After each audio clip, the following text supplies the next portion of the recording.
आसावा brothers commerce junior college, concept based education, जहां सपने सच होते हैं। हाय फ्रेंड्स, मी CS प्रज्ञा आसावा। आज हम लोग देखेंगे case laws relating to lifting of corporate veil. Lifting of corporate veil ये कंसेप्ट हमने पहले लेक्चर में पढ़ा था। क्या बताया गया था कि वो कंसेप्ट में ऐसा है कि जब कंपनी का कोई फ्रॉड होता है, कंपनी कुछ गलत काम करती है, वो वक्त पर जो उसका फीचर है, सेपरेट लीगल एंटिटी का फीचर है, उसको निग्लेक्ट किया जाएगा, उसको इग्नोर किया जाएगा और इग्नोर करके दोनों जिन लोगों ने उसको जो कंपनी को फॉर्म किया है और जो कंपनी, उन दोनों को एक समझा जाएगा और लिफ्टिंग ऑफ कॉर्पोरेट विल किया जाएगा। The first circumstances in which lifting of corporate will be done is when company does some fraud। जब कंपनी बनाई गई है कोई फ्रॉड करने के लिए, तब उसको, जब किसी को शक होता है, किसी को मतलब कोर्ट को शक होता है, तब वो क्या करेगी? Lifting of corporate will. इसका एक फेमस केस लॉ है Gilford Motors versus horn. Gilford motor limited में हॉर्न, ये बंदा, गिलफर्ड मोटर लिमिटेड ये कंपनी है और हॉर्न ये वो कंपनी का एम्प्लॉय है। अब वो बहुत ईमानदार है, बहुत होशियार है वो एम्प्लॉय। गिलफर्ड मोटर के अंदर जब वो काम कर रहा था, गिलफर्ड मोटर कंपनी लिमिटेड ने उससे एक कॉन्ट्रैक्ट साइन करके लिया। क्या कॉन्ट्रैक्ट साइन करके लिया? कि आज तू मेरे कंपनी में एम्प्लॉय है, पर तू कॉन्ट्रैक्ट कर, तू मुझे ये बॉन्ड पेपर पे लिख कर दे कि कल जाके अगर मेरे कोई कस्टमर्स बहुत इम्प्रेस हो जा रहे हैं तेरे काम से, तो तू उनको बहकाने की कोशिश नहीं करेगा, मतलब उसको कहीं डाइवर्ट नहीं करेगा, ना कि तू सेल्फ उसमें से कोई इनकम निकालेगा। तो ये मुझे बॉन्ड पेपर पे लिख कर दे। तो वो वक्त पर हॉर्न ने कॉन्ट्रैक्ट तो साइन कर लिया, he was happy with that. But कुछ दिन बाद उसको रियलाइज हुआ, क्यों नहीं मैं मेरा इंडिपेंडेंट बिजनेस स्टार्ट करूं। तो उसने क्या किया? उसने कॉन्ट्रैक्ट में लिखा हुआ था कि वो कस्टमर्स के साथ डील नहीं करेगा। कौन नहीं करेगा? वो खुद नहीं करेगा। तो उसने क्या सोचा, ठीक है, मैं खुद नहीं डील कर सकता, तो मैं मेरी एक कंपनी खोल देता हूँ। उसने उसकी एक कंपनी, खुद की एक कंपनी खोल दी। खुद की एक कंपनी खोलने के बाद अब कंपनी और हॉर्न, क्या सेपरेट लीगल एंटिटी का कंसेप्ट आ गया है, मतलब कंपनी और हॉर्न ये दोनों अलग है और उनके बीच में एक विल है।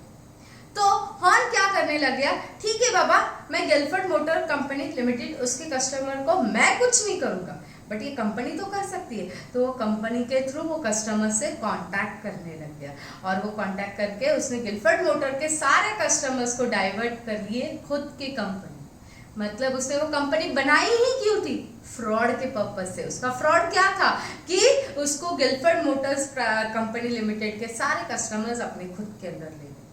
जब कोर्ट में ये केस गया, तब हॉर्न और उसकी कंपनी को एक समझा गया था और सेपरेट लीगल एंटिटी का कंसेप्ट इग्नोर करके दोनों को पेनलाइज किया गया। This was the case law relating to determine the fraud, to check the fraud of the company। ये हो गया हमारा फर्स्ट केस लॉ। अब हम लोग सेकेंड केस लॉ देखेंगे। सेकेंड केस लॉ क्या है, किसके रिलेटेड है? जब कंपनी का कैरेक्टर पता करना है। कैरेक्टर मतलब क्या? जब कभी वॉर चल रहा है, कंपनी कोई दो कंट्री के अंदर वॉर चल रहा है, तो ये बट ऑब्वियस है कि अगर दो कंट्री में वॉर चल रहा है, तो इसके सिटीजन, ए के सिटीजन और बी के सिटीजन मिलकर अगर ट्रेडिंग कर रहे हैं, तो क्या झगड़ा सिर्फ गवर्नमेंट के लिए है? सिटीजन का कोई उसमें रिस्पॉन्सिबिलिटी नहीं है। तो ऐसे वक्त पर सिटीजन्स ने भी एक दूसरे के साथ ट्रेड नहीं करना चाहिए। इसके रिलेटेड बहुत फेमस केस लॉ है। The name of the case law was Delmer Company Limited versus Continental Rubber and Tire Company Limited। ये दो कंपनीज थी। अब केस क्या था? जर्मन सिटीजन, जर्मन के कुछ सिटीजन ने अपना खुद का बिजनेस स्टार्ट किया। उनका बिजनेस बहुत अच्छे से चलने लग गया था। तो उन्होंने सोचा कि वो जर्मन में जो सेटअप है उसका और एक ब्रांच इंग्लैंड में खोल देंगे, इंग्लैंड बेस्ड कंपनी खोल देंगे। तो इंग्लैंड बेस्ड कंपनी में जर्मन के सिटीजन ने मिलकर इंग्लैंड में एक कंपनी खोल दी। अब इंग्लैंड में वो कंपनी तो खुल गई है, उसके सारे जो मेंबर्स है वो जर्मनी के हैं एक्सेप्ट वन मेंबर इंग्लैंड में बैठा हुआ। अब इंग्लैंड में जो कंपनी खुली हुई है वो इंग्लैंड के कंपनी का नाम है डेलमर कंपनी लिमिटेड। डेलमर कंपनी लिमिटेड ये कंपनी का नाम है। उसने उसका बिजनेस स्टार्ट कर दिया और उसका बिजनेस बहुत अच्छे से चलने लग गया। अब वो कंपनी ने उसने और एक England based company, home based company से कॉन्ट्रैक्ट किया। क्या कॉन्ट्रैक्ट किया? उसके साथ ट्रेडिंग स्टार्ट कर दिया। कॉन्ट्रैक्ट नहीं बोल सकते, उसके साथ उन्होंने ट्रेडिंग स्टार्ट कर दिया। वो कंपनी का नाम क्या था? Continental rubber tyre and rubber company limited. मतलब आज किसके अंदर ट्रेडिंग चल रहा है? डेलमेर कंपनी लिमिटेड और continental tyre and rubber company limited, इन दोनों का ट्रेडिंग चल रहा है। बट कुछ दिन बाद डेलमेर कंपनी लिमिटेड ने केस फाइल की कॉन्टिनेंटल टायर रबर लिमिटेड के ऊपर कि इसने ट्रेड का बैड डेब्ट्स क्रिएट किया है। मतलब ये पैसे देने से इनकार कर रहा है। कौन इनकार कर रहा है? कॉन्टिनेंटल। क्यों इनकार कर रहा है पता नहीं। तो ये केस डेलमेर कोर्ट में लेकर गया कि ये मेरे पैसे नहीं दे रहे। वो वक्त पर continental tyre rubber and company limited ने क्या बोला कि मैं रिफ्यूज करता हूँ, मैं इसके पैसे नहीं दूंगा। तो डेलमेर कोर्ट बोलने लगा नहीं तो क्यों नहीं दे रहा है उसके पैसे, बता रीजन। तो डेलमेर क्या बोलता है? डेलमेर बोलता है नहीं इसको मेरे पैसे देने ही पड़ेंगे। तो कॉन्टिनेंटल क्या बोलता है? मैं नहीं दूंगा। क्यों? क्योंकि ये अपनी कंपनी जो है वो एलियन एनिमी है। एलियन एनिमी कैसे हो गई? तो बोले आज हमारे कंट्री में world war first world war चल रहा है। फर्स्ट वर्ल्ड वॉर के वक्त पर ये कंपनी बनाई गई है जर्मन के सिटीजन के लोगों, मतलब जर्मन में जो बैठे हैं उन लोगों ने ये कंपनी को फॉर्म किया है। और ये कंपनी फॉर्म की गई है इंग्लैंड में।